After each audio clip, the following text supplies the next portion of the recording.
Varicose veins కి సరైన చికిత్స కోసం సంప్రదించండి ఎవిస్ హాస్పిటల్. నమస్కారం ప్రభుజీ. హరే కృష్ణ. నమస్కారం అండి. ఎలా ఉన్నారు? బాగున్నా, మీరు ఎలా ఉన్నారు? చాలా చాలా బాగున్నాను. చాలా సంతోషం. మంచి రీచ్ ఉన్నాయి వీడియోస్. అన్నిటికన్నా కూడా వాళ్ళకు ఉపయోగపడుతున్నాయి. మాకోసమే చెప్పారా ప్రభుజీ అన్నట్టుగా చాలా మంది ఫీల్ అవుతున్నారు. వాళ్ళ సమస్యలు కూడా క్వశ్చన్స్ అంటే కామెంట్స్ రూపంలో అడుగుతూ ఉన్నారు చాలా మంది. బట్ ఏకాదశి వ్రతాలని కూడా ఆచరిస్తూ ఉంటారు. ఆ వ్రతాలు ఎలా చేయాలి, చేస్తే ఏమిటి అనేది కూడా చాలామంది ఒక క్వశ్చన్ అడుగుతూ ఉన్నారు. ఆచరించే విధానం చెప్పండి, అలాగే చేస్తే కలిగేటువంటి ఫలితం ఏమిటి, ఎందుకు చేయాలి అనేది కూడా వివరించండి. అన్నిటికంటే గొప్పదైన వ్రతం ఏదైనా ఉంటే అది ఏకాదశి వ్రతం. అన్ని వ్రతాలు చేసి ఏకాదశి చేయకపోయారనుకోండి, ఏ వ్రతం ఫలితం రాదు. ఓ, ఏకాదశి వ్రతం ఒక్కటి చేసి ఏ వ్రతము చేయలేదనుకోండి, అన్ని వ్రతాల ఫలితం ఏకాదశి ఇవ్వగలుగుతాం. మన శాస్త్రంలో ఉపవాసం అని చెప్పింది కేవలం ఏకాదశికి మాత్రమే. ఓ, కానీ చాలా మంది ఈ రోజు మేము ఉపవాసం చేస్తున్నామండి, ఆ రోజు ఉపవాసం చేస్తున్నామండి, అలా ఇలా చెప్తారు. కానీ ఎక్కడ కూడా అంత నియమంగా ఉపవాసం గురించి చెప్పింది మన శాస్త్రంలో, అంత నియమంగా ఉండాలి అని చెప్పింది కేవలం ఏకాదశికి మాత్రమే. విష్ణువాసరము అని అంటారు. అన్నిటికంటే favourite day of lord Vishnu Ekadashi. Ekadashi వ్రతం వల్ల అసలండి దాని వల్ల వచ్చే ఆధ్యాత్మిక బెనిఫిట్స్ అనేవి మనం చెప్పలేము. ఉపవాసం అంటే ఫస్ట్ అందరూ మేము ఒకసారి ఏకాదశి వ్రతం గురించి చెప్పామండి, ఎలా ఉపవాసం ఉండాలి అన్ని విషయాలు చెప్పాక ఒకళ్ళు హ్యాండ్ రేస్ చేశారనమాట. మాకు ప్రశ్న ఉంది అని. అయితే ఏం ప్రశ్న ఉంది అని అడిగితే, ఏకాదశి రోజు ఏం తినచ్చండి అని ప్రశ్న అడిగారు అనమాట. గంట సేపు నేను లెక్చర్ ఏకాదశి ఉపవాసం ఎందుకు చేయాలి అని చెప్పాక ఏకాదశి రోజు ఏం తినచ్చు అని లెక్చర్ క్వశ్చన్ అడుగుతున్నారనమాట. అయితే ఉపవాసము అంటే ఏంటో ఫస్ట్ అర్థం చేసుకుందాం. ఉప అంటే దగ్గరగా, వాసం అని అంటే ఉండటం, ఉపవాసం అని అంటే భగవంతుడికి దగ్గరగా ఉండటం. ఏ ఉపవాసానికంటే ఇదే నియమం అండి. చాలా మంది ఏం చేస్తారు తెలుసా అండి, మేము ఈరోజు కటిక ఉపవాసం, నీళ్లు కూడా స్వీకరించట్లేదు అని హ్యాపీగా టీవీ ఆన్ చేసుకొని ఇలా బెడ్ పైన పడుకొని ప్రొద్దు నుంచి రాత్రి రాక ఏ సీరియల్లో ఏ సినిమాలు చూస్తూ ఉంటారు. అయ్యా లేచి గుడికి రండి అండి, నామం లేదు, శరీరంలో ఓపిక లేదు, నిర్జల వ్రతం ఈరోజు. మనం అండి దేన్నైనా సరే ఎంత మెటీరియలిస్టిక్ గా మార్చే శక్తి మానవుడి దగ్గర ఉందండి. శివరాత్రి రోజు జాగరణ చేయండి అంటే లేట్ నైట్ షోలు వాటిలలో సినిమా థియేటర్లో కూర్చొని జాగరణ చేస్తుంటారు. శివుడు పాపం ఏమనుకుంటాడో, ఎంత బాధపడతారో ఇలాంటి వాళ్ళని చూసి ఆశ్చర్యం వేస్తుంది.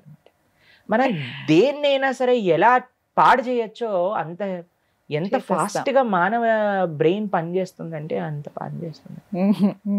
ఉపవాసము అని అంటే, ఆ ఉపవాసం చేసే ఏకాదశి రోజు ఏం చెయ్యాలి అని అంటే, ఇంకా మరింత కృష్ణ సేవ, ఇంకా మరింత భగవన్నామం పలకటం. హరే కృష్ణ కృష్ణ కృష్ణ హరే హరే, హరే రామ రామ రామ హరే హరే. మరింత నామం చేసుకోవటం, మరింత భాగవత గీత వీటిని శ్రవణం చేయటం, అధ్యయనం చేయటం. ఇది ఉపవాసం, భగవంతుడు దగ్గరగా ఉంటాడు. మరి ప్రభుజీ ఉపవాసం అంటే తినకుండా ఎందుకు ఉండాలని చెప్తారు? ఇప్పుడు చూడండి, ప్రొద్దు నుంచి లేవంగానే తిండి గోలే కదండి మనకి.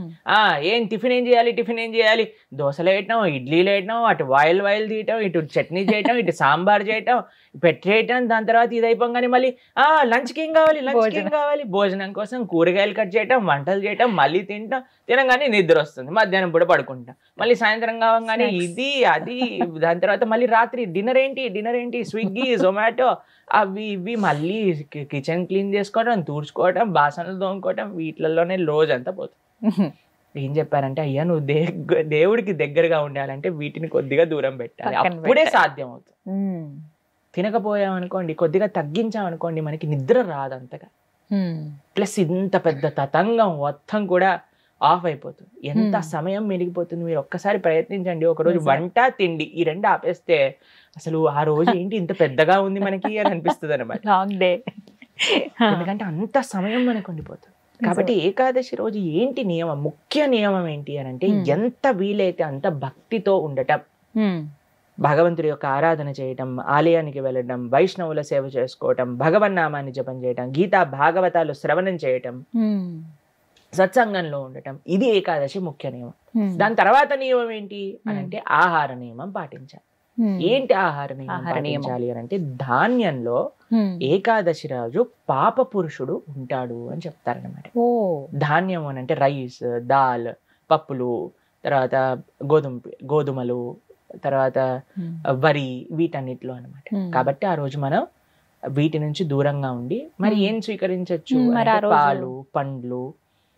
తర్వాత మీకు అవి కూడా కాదండి, మరి మాకు ఇంకా శరీరం సహకరించట్లేదు, కొంతమంది ఉంటారు కదండి, బీపీ ఉంటుంది, షుగర్ ఉంటుంది, అటువంటి వాళ్ళు ఏం చేస్తారు అని అంటే, మీకు సగ్గు బియ్యం అని దొరుకుతాయి, లేదా కొర్రలు అని దొరుకుతాయి అనమాట. వాటిని ఇవన్నీ కొన్ని ఏకాదశి రోజు స్వీకరించవచ్చు అని ఎలవ్ చేసినాం అనమాట. కాబట్టి ఇప్పుడు సరే రోజు సాబుదానా సగ్గుబియ్యం ఎలవ్ చేశారంటే, సగ్గుబియ్యం పాయసం, సగ్గుబియ్యం వడలు, సగ్గుబియ్యం ఉప్మా, అన్ని ఒక 10-15 రకాలు చేసుకొని తినమని చెప్పట్లేదండి మేము. ఎవరికైతే వీలుంటుందో ఒక్క రకం చేసుకోండి, వాటిని ఆహారాన్ని స్వీకరించి శరీరం బాగుండేటట్టుగా చూసుకొని భగవంతుడి యొక్క సేవలో పెట్టుకో. కాబట్టి ఏకాదశి ప్రధాన నియమం ఏంటి అని అంటే, భగవంతుడి దగ్గరగా ఉండట. కానీ కొంతమంది కటిక ఉపవాసం అని ఉంటారండి, నీళ్లు మాత్రమే స్వీకరిస్తారు ఆ రోజు. నీళ్లు కూడా స్వీకరించరు, దాన్ని కటిక ఉపవాసం అంటారు, నిర్జల వ్రతము అని అంటారు అనమాట. చెయ్యండి ప్రభుజీ, మేము నిర్జల చేస్తూ బ్రహ్మాండంగా ప్రొద్దు నుంచి రాత్రి దాకా జపం చేసుకునే శక్తి మా దగ్గర ఉంది అని అంటే పర్ఫెక్ట్. లేదండి మాకు ఏదన్నా లోపలికి వెళ్ళండి, మాకు బ్రెయిన్ పనిచేయదు అని అన్న వాళ్ళు పాలు స్వీకరించండి, లేదండి పండ్లు స్వీకరించండి, లేదండి సగ్గుబియ్యంతో కొద్దిగా. అంటే అలా ఉండొచ్చా? ఇందాక మీరు అన్నారు కటిక ఉపవాసం కనీసం. చాలా మంది భక్తులు ఉంటారు, మా ఆశ్రమంలో ఎంతో మంది ఉంటారు. మరి మీ విషయం ఏంటి ప్రభుజీ, మీరు ఉండరా అని అంటే, మేము మధ్యాహ్నం వరకు మాత్రం నీరు తీసుకోకుండా, ఏం ఆహారం తీసుకోకుండా ఉపవాసం. మధ్యాహ్నం పూట కొద్దిగా పాలు, కొద్దిగా పండ్లు అలాంటివి స్వీకరిస్తాం అన్నమాట. అలా మేము ఏకాదశి ఉపవాసం చేయడానికి ప్రయత్నం. వ్రతం, ఏకాదశి వ్రతం అంటే ఏ విధంగా? ఉపవాసమే ఆనిస్తేనే వ్రతం అంటారు. ప్రతి నెలలో 2 ఏకాదశులు వస్తాయి. అవును. ఆ 2 ఏకాదశులు సంవత్సరం పాటు మొత్తం అన్ని ఏకాదశులు కానీ మనం ఉండగలిగితే, దానికంటే గొప్ప వ్రతం ఇంకొకటి లేదు. ఏం జరుగుతుంది ఏకాదశి వ్రతం చేస్తే? భగవంతుడి యొక్క పూర్తి కృప మన పైన ఉంటుంది. ఏకాదశి భక్తి జనని అని అంటారు. మన మనసులో భగవంతుడి పట్ల ప్రేమ కలుగుతుంది, దానికంటే గొప్ప వరం ఇంకేం కావాలండి? నిజమే కదా.